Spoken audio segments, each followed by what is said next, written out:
একটি মিথ্যার পেছনে লুকিয়ে থাকে অনেকগুলো নির্মম সত্যি। আর সেই মিথ্যাটা যদি কারো জীবনের মোড় ঘুরিয়ে দেয়, যদি এক নিরপরাধ মানুষকে খুনি প্রমাণ করতে ব্যবহার করা হয় এই মিথ্যাকে।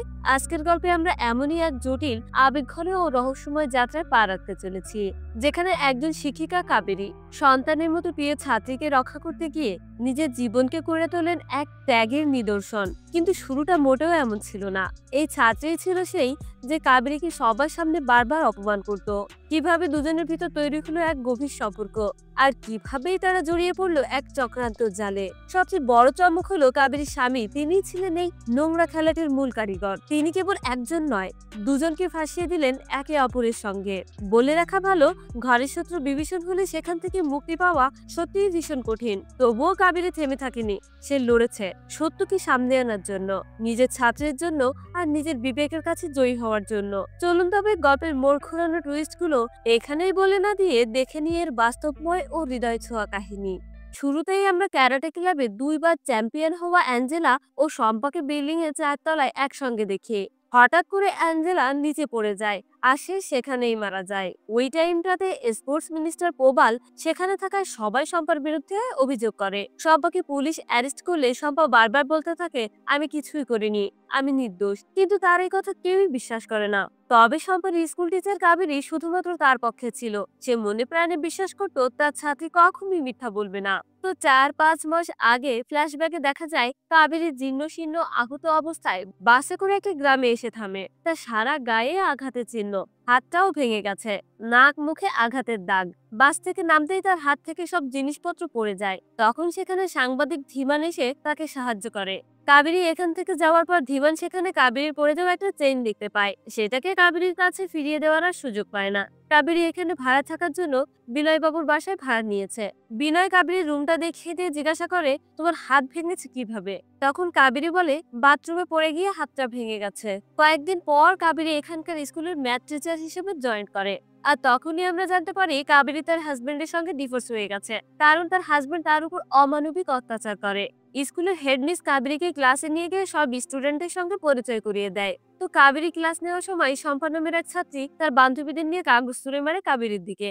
এরপর একটা খেলনা সাপ তার দিকে ছুঁড়ে মারে। তবুও কাবেরী শম্পাকে কিছুই বলে না, বরং তার নাম জিজ্ঞাসা করে। কিন্তু শম্পা উঠে দাঁড়িয়ে তার নাম না বলে জানায়, আমি 2বার ক্যারাটে ডিস্ট্রিক্ট চ্যাম্পিয়ন হয়েছি। তখন পাশ থেকে একজন বলে ওঠে, লেখাপড়া তো কিছুই পারিস না, এসব চ্যাম্পিয়ন হয়ে কি লাভ? তো যাই হোক, কাবেরী বাসায় চলে আসলে রাতে তার ফোনে আননোন নাম্বার থেকে একটা ভয়েস মেসেজ আসে। কাবেরী সেটা ওপেন করতেই কেঁপে ওঠে, কারণ এটা আর কারণ নয় বরং তার হাজবেন্ডের ভয়েস মেসেজ। তো হাজবেন্ড অনিশের কণ্ঠ শুনে কাবেরী তার ভয়ঙ্কর অতীতের কথা মনে করে। অনিশ তাকে কি পরিমাণ টর্চার করতো সে কথা ভেবেই কাবেরী মাটিতে লুটিয়ে পড়ে। পরদিন কাবেরী ক্লাসে আসলে দেখতে পায় তার ছবি খুব বাজেভাবে ব্ল্যাকবোর্ডে এঁকে রেখেছে, এবং পিছন থেকে শম্পা কাবেরীর দিকে একটা বাজে ছুঁড়ে মারে। আর সেই শব্দে কাবেরী ভয় পেয়ে ক্লাস থেকে চলে যায়। কাবেরী চলে যাওয়া দেখে শম্পার অনেক আনন্দ পায়, আর তার বান্ধবীরা সব একসঙ্গে হয়ে হাসাহাসি করতে থাকে। তো ক্লাস না নিয়ে কাবেরী চলে আসার কারণে হেডমিস গিয়ে ক্লাসের সবাইকে কান ধরিয়ে দাঁড় করিয়ে রাখে আর অনেক বকাঝকা করে। এরপর শম্পা কাবেরীর উপর আরো বেশি রেগে যায়, আর মনে মনে কাবেরীকে জব্দ করার সম্পূর্ণ প্ল্যান করতে থাকে।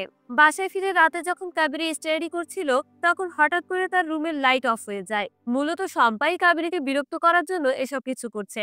কিছুক্ষণ পর কাবেরীর অন্ধকার রুমের ভিতর শম্পা একটা মরা শালিক পাখি ছুঁড়ে মারে, যেটা দেখে কাবেরী অন্ধকারে ভয় পেয়ে যায়। কিছুক্ষণ পর দরজা ধাক্কানোর শব্দ শুনে কাবেরী দরজা খুলে দেখতে পায় তার হাজবেন্ড অনিশ সেখানে দাঁড়িয়ে আছে।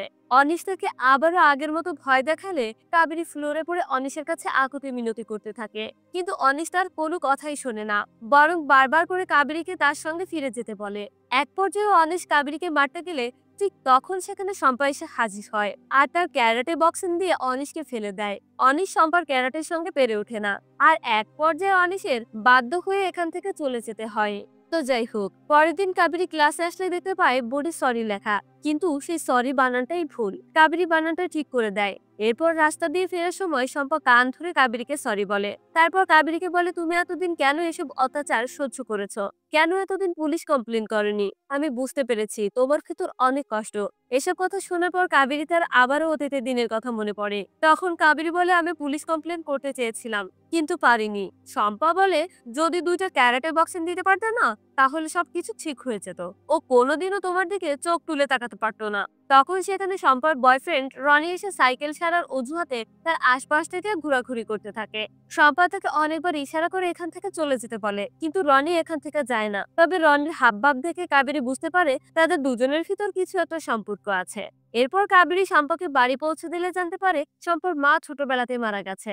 কাবেরী রাস্তা দিয়ে আসার সময় তার সঙ্গে সাংবাদিক ধীমানের দেখা হয়। তখন ধীমান তার ফেলে আসা চেইনটা ফিরিয়ে দেয় এবং ধীমানের সম্পর্কে পরিচয় দিতে গেলে কাবেরী তাকে থামিয়ে দিয়ে এখান থেকে চলে যায়। মূলত কাবেরী চাইছিল না কোনো অপরিচিত মানুষের সঙ্গে কথা বলতে। রাতে কাবেরী বাড়ি ফিরলে দেখতে পায় বাড়িওয়ালা অনিশকে নিয়ে কাবেরীর দরজার সামনে হাজির হয়েছে।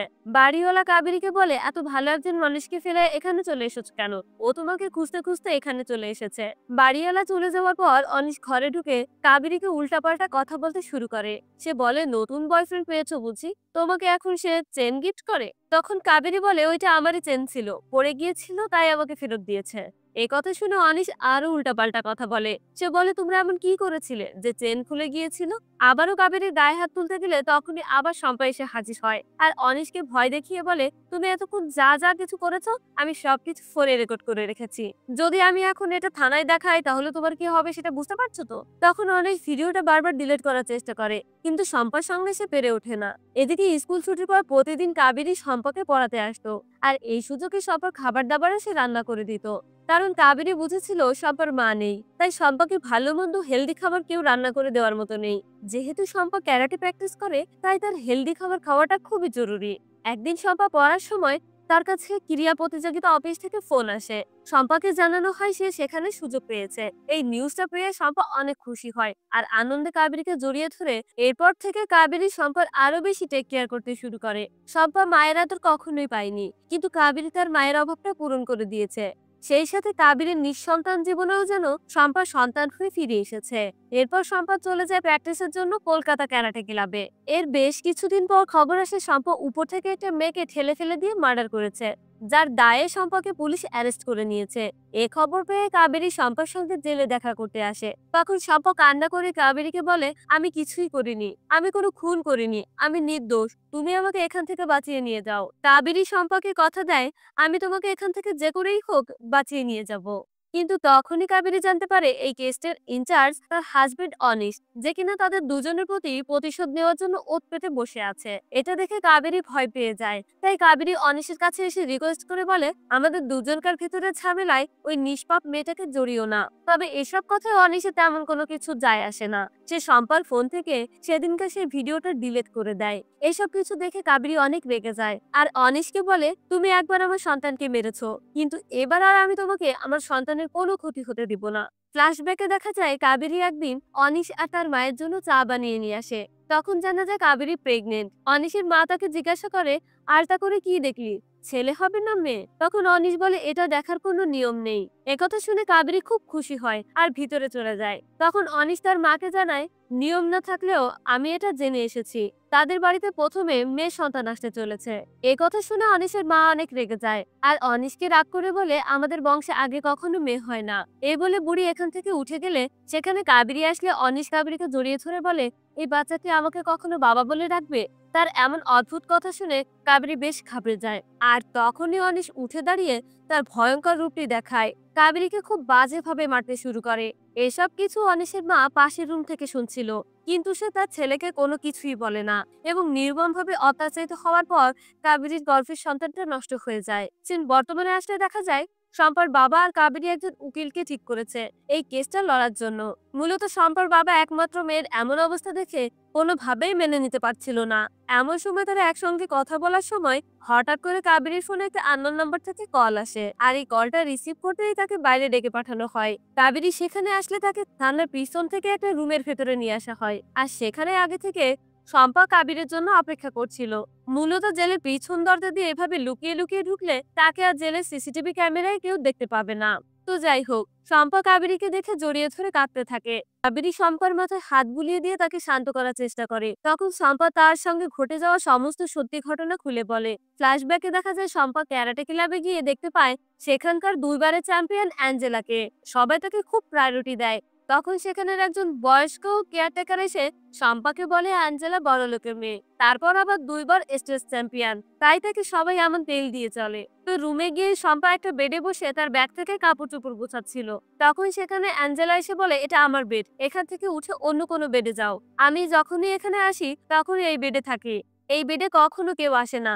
এ কথা শুনে শম্পার বেশ বিরক্ত লাগে। তখন শম্পা বলে, তুমি সবসময় যেটা চাইবে সেটাই হবে, এটার কি মানে আছে? আমি এই বেডে আগে এসে বসেছি, তাই আমি এখানে থাকবো, তুমি দরকার হয় অন্য কোনো বেডে গিয়ে বসো।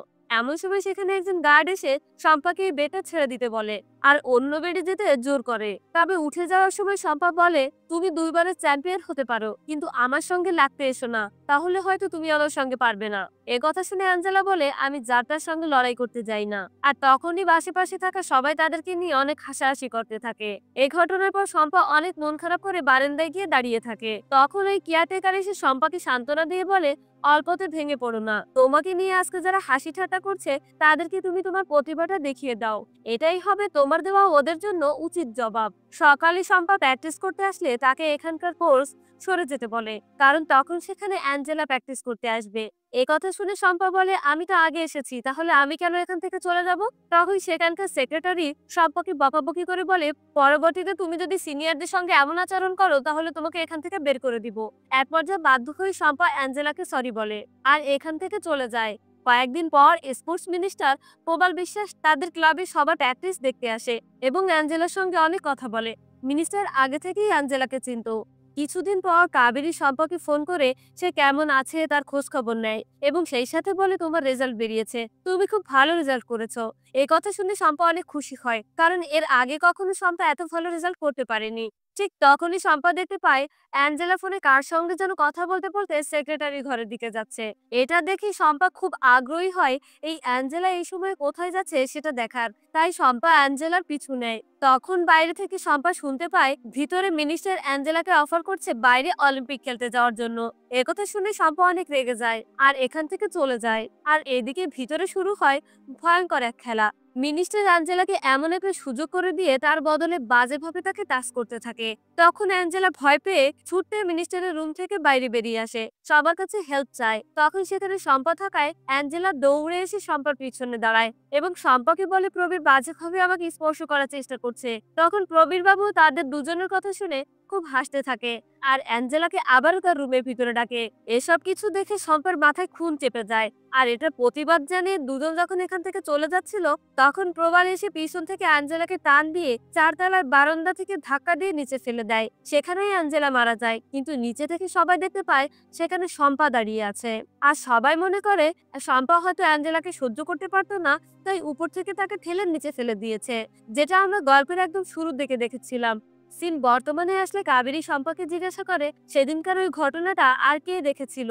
তখন শম্পা অনেক মনে করে বলে, হ্যাঁ, ওই দিন কেয়ারটেকার উপর থেকে সব সত্যটা দেখেছিল এবং কাবেরী এসে উকিল পারমিতার সঙ্গে দেখা করে শম্পার ব্যাপারে সব সত্য কথা জানিয়ে দেয়। তখন পারমিতা বলে, সকল রিপোর্ট শম্পার বিরুদ্ধে, শম্পার ব্লাড স্যাম্পলও ম্যাচ করে গেছে, এই কেসটা লড়া খুব একটা ইজি হবে না।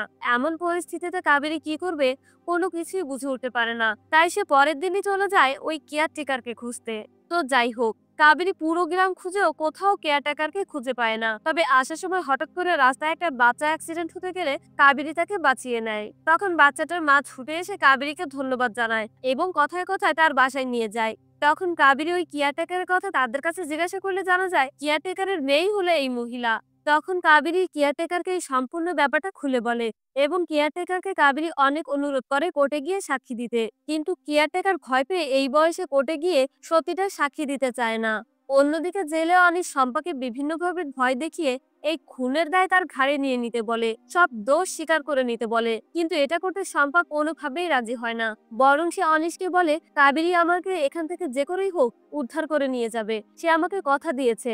একথা শুনে অনিশ আরো বেশি রেগে যায়। তখন অনিশের সন্দেহ হয় এখানে কাবেরী কি করে আসলো, তাই সে জেলার মহিলাকে জিজ্ঞাসা করে।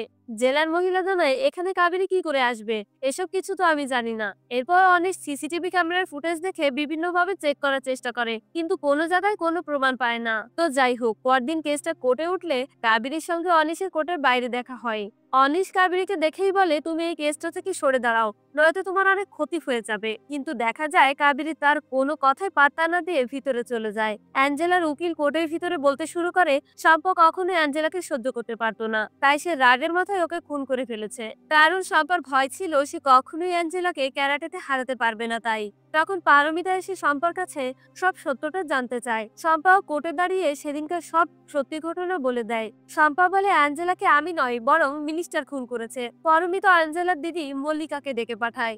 মল্লিকাও সাক্ষী দেয় অ্যাঞ্জেলার সেক্রেটারি রুমে যাওয়ার আগে মেসেজ করে মল্লিকাকে জানিয়েছিল সে সেক্রেটারি রুমে যাচ্ছে। এমনকি অ্যাঞ্জেলা তার সঙ্গে কথা বলতে বলতে সেক্রেটারি রুমের দিকে এগোচ্ছিল। পারমিতা সবার সামনে প্রমাণ করে অ্যাঞ্জেলার মৃত্যুর আগে সে সেক্রেটারি রুমে গিয়েছিল মিনিস্টারের সঙ্গে কথা বলতে। সেখানে সকলে চোখের আড়ালে ওই রুমের ভিতর কি হয়েছিল সেটা কিন্তু কেউই জানে না। এসব কিছু জানার পর জজ পুলিশ অফিসারকে বলে সে তথ্যটা আপনার তদন্ত করে বের করা উচিত ছিল, যেটা আপনারা পারেননি। আপনারা সুষ্ঠুভাবে তদন্ত করুন। এদিকে ধীমান সোশ্যাল মিডিয়ায় অ্যাঞ্জেলার মৃত্যুর জন্য শম্পা নয় বরং মিনিস্টার দায়ী এমন একটা পোস্ট লিখে আপলোড করে, আর এই নিউজটা রাতারাতি ভাইরাল হয়ে যায়। এতে করে দুপাশ থেকে প্রবল অনেক চাপে পড়ে যায়। তাই সে পুলিশ অফিসার অনিশকে ডেকে পাঠায় আর বলে, যত টাকা লাগে নাও, তবুও তুমি এই কেসটাকে ধামাচাপা দিয়ে দাও। অন্যদিকে নিউজ দেখে কেয়ারটেকার সিদ্ধান্ত নিয়েছে সে আদালতে এসে সব সত্যিটা স্বীকার করবে। তাই সে কাবেরীকে ফোন করে এবং পারমিতার সঙ্গে দেখা করে। পারমিতা তাকে খুব সাবধানে থাকতে বলে, যার কারণে কেয়ারটেকারকে দেখাশোনা করার জন্য দুজন লোকও ঠিক করে দেওয়া হয়। পরদিন সকালে দুজন লোক ছদ্মবেশে কেয়ারটেকারের বাড়িতে এসে বলে, আমাদেরকে আপনার উপর নজর রাখার জন্য পাঠানো হয়েছে। এদিকে কেয়ারটেকারের মেয়ে বাড়ি না থাকায় রাতে এই দুই ছদ্মবেশী পাহারাদার কেয়ারটেকারের গলায় ফাঁসি দিয়ে মেরে ফেলে। এই খবর পেয়ে কাবেরী ছুটে আসে। এমন পরিস্থিতিতে তার এখন কি করা উচিত কোনো কিছুই সে বুঝে উঠতে পারে না। এছাড়া কেয়ারটেকারের মেয়ে কাবেরীকে এই ঘটনার জন্য দায়ী করে অনেক কান্নাকাটি করে। এদিকে রাতে কাবেরীর সঙ্গে প্রবালের সেক্রেটারি দেখা করতে আসে এবং বারবার করে কাবেরীকে অনুরোধ করে এই কেসটা থেকে সরে দাঁড়াতে। কাবেরীকে হুঁশিয়ারি করে বলে দেয় এই কেসটার জন্য কিন্তু আপনার চাকরিও চলে যেতে পারে। কিন্তু কাবেরী কোনো মতেই এই কেসটা থেকে হাত গুটিয়ে সরে যেতে চায় না। অন্যদিকে সবাইকে চমকে দেওয়ার মতো একটা রিপোর্ট এসে কাবেরীর হাতে পৌঁছায়। এটা হলো অ্যাঞ্জেলার অরিজিনাল ডেথ সার্টিফিকেট। পরদিন এই রিপোর্টটা পারমিতা জজের কাছে পেশ করে। আর একই পোস্টমর্টমের দুইটা রিপোর্ট হওয়ার কারণে জজ আবারও পুলিশের কাছে মন দিতে বলে। এমনকি পুলিশকে হুমকি দিয়ে জানিয়ে দেয় এই কেসটা সিআইডির কাছে হস্তান্তর করা হবে বলে। সেই সাথে জজ শম্পাকে জামিন দিয়ে দেয়। শম্পাকে জামিন দিলে শম্পা ইমোশনাল হয়ে কাবেরীকে জড়িয়ে ধরে কান্না করে। পরের দিন প্রবাল অনিশকে ডেকে পাঠিয়ে অনেক গালিগালাজ করতে শুরু করে। তাকে দিয়ে একটা কাজও হয় না, সে ঠিকঠাক ভাবে কোনো কিছুই করতে পারেনি। এসব কিছু উল্টাপাল্টা বলাতে অনিশ অনেক রেগে যায় আর মিনিস্টারের উপর পিস্তল তাক করে তাকে আপনার সেক্রেটারিকে ভয় দেখায়। অন্যদিকে শম্পার বাবা এখন আর তার মেয়েকে এই কেসের ভিতর জড়াতে চায় না, কিন্তু শম্পা চায় অপরাধীর সঠিক বিচার হোক। তাই সে কান্না করে কাবেরীর কাছে এসে বলে সে এই কেসে সাক্ষী দিতে চায়। তখন কাবেরী শম্পাকে সুন্দরভাবে বুঝিয়ে বলে, তোমার বাবা ঠিক কথা বলছে, এই সমস্ত কিছু নিয়ে তুমি এখন আর ভেবো না, এসব কিছু থেকে বেরিয়ে এসে পড়াশোনায় মনোযোগ দাও। তো যাই হোক, কাবেরীর মাথায় সমস্যা থাকার কারণে তাকে চাকরি থেকে বাদ দেওয়া হয়। এই কাজটা করিয়েছে মূলত অনিশ। এদিকে হেডমিস এসে কাবেরীকে বলে, তুমি যদি এই কেসটা উঠিয়ে নাও তাহলে তোমার চাকরিটা আবারও ফেরত দেওয়া হবে। কিন্তু কাবেরী সেটা করতে রাজি হয় না। এক পর্যায়ে কাবেরী গ্রাম ছেড়ে কলকাতার দিকে চলে যাচ্ছিল। এমন সময় পেছন থেকে শম্পা এসে কাবেরীকে আটকিয়ে বলে, তুমি আমাকে একা ফেলে এখান থেকে কোথায় যাচ্ছ? তখন কাবেরী শম্পাকে বুঝিয়ে বলে, আমি আবারও কিছুদিন পরে চলে আসবো। আর ঠিক তখনই কয়েকজন গুন্ডা এসে শম্পাকে তুলে নিয়ে যায়। তখন কাবেরীর কাছে কল আসলে কাবেরী ছুটে যায় প্রবালের কাছে।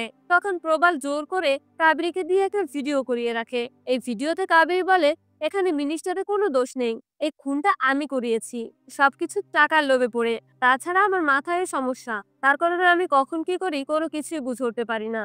এই ভিডিওটা শেষ হলে কাবেরী শম্পাকে ফেরত দিতে বলে। এরপর দেখা যায় কাবেরী অনিশের কাছে ফিরে এসেছে। অনিশ আবারও কাবেরীর উপর অনেক টর্চার করে আর বলে, আমি তোমাকে ভালোবাসি। সুযোগ বুঝে কাবেরী অনিশের ড্রিঙ্কসে একটা ওষুধ মিশিয়ে খাইয়ে দেয়। কিছুক্ষণ পর অনিশ ঢলে পড়লে কাবেরী বলে, তোমার সঙ্গে কোনো মানুষ থাকতে পারে না, কারণ তুমি তো কোনো মানুষ নও, তুমি পশু যে তার নিজের সন্তানকেও খুন করতে পারে। পরদিন সকালে অনিশের ঘুম ভাঙলে দেখতে পায় একটা রুমের ভিতর সে একা বন্দী হয়ে রয়েছে। তার গায়ে কোনো কাপড় চোপড় নেই, শুধুমাত্র আন্ডারপ্যান্ট ছাড়া। এবং দরজা খুলে দেখতে পায় তার পুলিশের ইউনিফর্ম দরজার কাছে কেউ একজন ফেলে রেখে গেছে। তখন অনিশ ইউনিফর্মটা পরে বাইরে বেরিয়ে আসলে তাকে পুলিশ এসে অ্যারেস্ট করে নিয়ে যায়।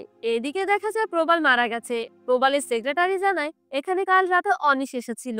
সেই সাথে অনিশের আগের একটা ভিডিও দেখায় যেখানে অনিশ পিস্তল ধরেছিল প্রবালের দিকে। তখন এখানে ধীমান এসে সবকিছু ছবি তুলছিল।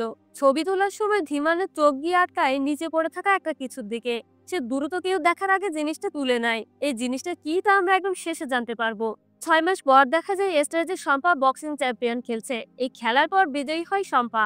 আজকের খেলা দেখতে প্রবালের সেক্রেটারিও এখানে এসেছে। কাবেরী সেক্রেটারিকে বলে, আচ্ছা আপনি কি আমাকে ব্যবহার করছেন? তখন সেক্রেটারি বলে, আমার রাজনৈতিক কেরিয়ার খুব ভালো চলছিল, কিন্তু সবকিছু এলোমেলো করে দিয়েছে এই প্রবাল। তিনি প্রবালের সমস্ত খারাপ কিছু জানতেন, তাই মনে মনে ঠিক করেছিলেন সে সত্যের পথে থাকবে। এই নিরপরাধ সম্পর্কে সে কোনো মতেই শাস্তি পেতে দিবে না। তাই সে এতদিন লুকিয়ে থেকে কাবেরীকে হেল্প করেছে।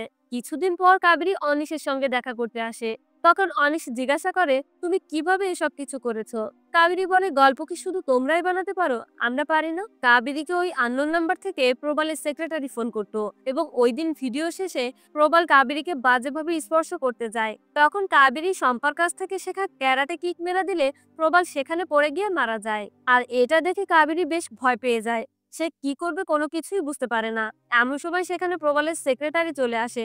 আর তখন সেক্রেটারি কাবেরীকে আশ্বাস দিয়ে বলে, এখানে যা কিছু হয়েছে আমি কখনো কাউকে কিচ্ছু বলবো না, আর আমরা দুজন ছাড়া এই ঘটনা কেউ জানবে না। এরপর সেক্রেটারি কাবেরীকে ঘুমের ওষুধ দিয়ে অনিশের কাছে পাঠায়। আর এই সমস্ত প্ল্যান করে তারাই অনিশকে ড্রেস খুলে তাকে ফাঁসিয়ে দেয়, যার কারণে এখন অনিশের যাবজ্জীবন কারাদণ্ড হয়েছে। এরপর কাবেরী জেল থেকে চলে আসার সময় মুখ দিয়ে একটা সিটি বাজাতে বাজাতে আসে। আর এটা শুনে অনিশ অনেক ভয় পেয়ে যায়। কাবেরী মাঝপথে আসতেই আবারও তার সঙ্গে ধীমানের দেখা হয়। ধীমান তাকে আবারও ওই চেনটা ফেরত দেয়। মূলত ধীমান ওই দিন প্রবালের ওইখানে চেনটা দেখেছিল, আর ধীমান এটাকেই তুলে নিয়েছিল। সেই চেনটা দেখে বুঝতে পেরেছিল এটা কাবেরী। এই চেনটা যদি অন্য কারোর কাছে পড়তো তাহলে হয়তো কাবেরী ফেঁসে যেত। এরপর কাবেরী তার বাড়ি ফিরে এসে আবারও আগের মতো তার স্বাভাবিক জীবনযাপন করে।